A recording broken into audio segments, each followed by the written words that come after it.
Assalamualaikum warahmatullahi wabarakatuh. Alhamdulillah, Allahumma salli ala Muhammad wa ala ali Muhammad. Perkenalkan, saya Muhammad Gafar dari kelas 12 IPK 2 akan mempresentasikan atau menjelaskan mengenai kerajaan yang ada di Indonesia dalam menyebarkan agama Islam.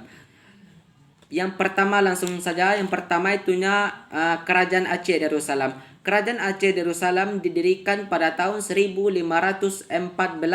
Raja pertamanya itunya Sultan Ibrahim, atau ada orang lebih mengenal dengan namanya Ali Muhayyad Shah. Jadi inilah raja pertamanya. Kalau kita lihat di peta, letak dari Kerajaan Aceh Darussalam ini terletak di Kabupaten Aceh Besar. Kerajaan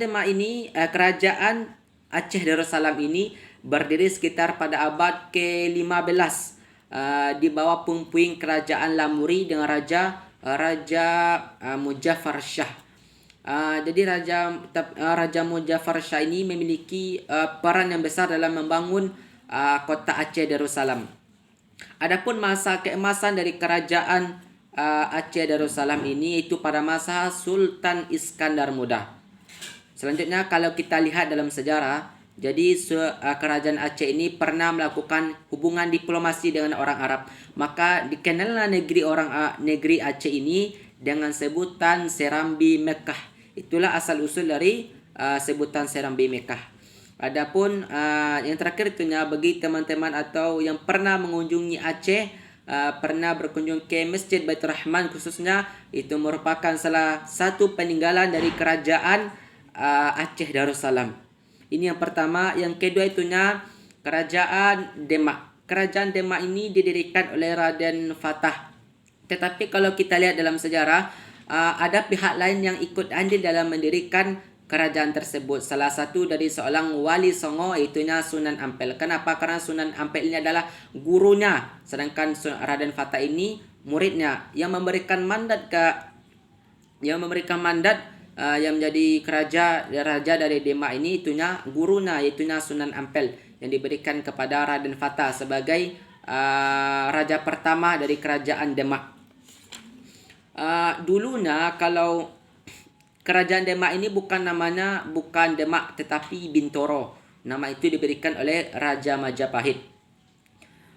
Dan yang menjadi istimewa kerajaan Demak ini adalah ini merupakan adalah kerajaan pertama yang ada di Pulau Jawa. Kerajaan pertama yang ada di Pulau Jawa, Masya Allah, yang didirikan pada tahun 1478. Jadi kalau dalam pemerintahannya, kalau kita lihat yang paling besar itunya para ulama. Salah satunya itunya Sunan Kalijaga dan Ki Wanalapah. Adapun masa keemasan dari kerajaan Demak ini yaitu pada masa Sultan Trenggono.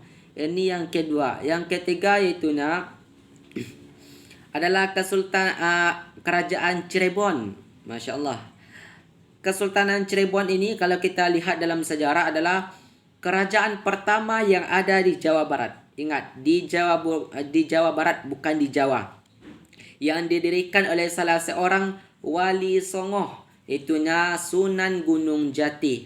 Sunan Gunung Jati ini lahir pada tahun 1448 dan wafat pada tahun 1568 Masehi. Kerajaan Cirebon ini sebenarnya adalah dulunya kerajaan Pajajaran. Karena ambisi yang sangat luar biasa dari Sunan Gunung Jati dalam menyebarkan agama Islam, maka beliau berhasil mengislamkan kerajaan Pajajaran ini. Dengan Islamnya kerajaan Pajajaran, maka resmi berdirilah kerajaan Cirebon di bawah pimpinan Sunan Gunung Jati. Masya Allah. Yang terakhir itunya hikmah yang dapat kita ambil dari pejuang kita ya, yang dalam menyebarkan agama Islam ini, menyebar ke seluruh dunia, bukan seluruh dunia tapi seluruh Indonesia.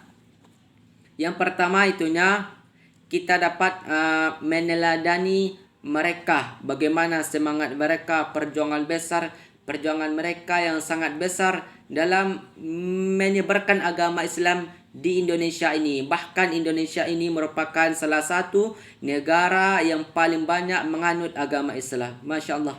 Yang kedua itunya, Islam ini membawa ajaran yang berisi kedamaian. Karena kedamaian itulah orang-orang mudah menerima Islam ini, mudah jatuh cinta kepada Islam ini. Yang dulunya kerajaan sebelum Islam itu adalah orang yang menganut agama Hindu Buddha, tetapi setelah datang Islam, mereka dengan mudah menerima Islam ini. Yang ketiga, hikmah yang ketiga itunya, marilah kita bersama-sama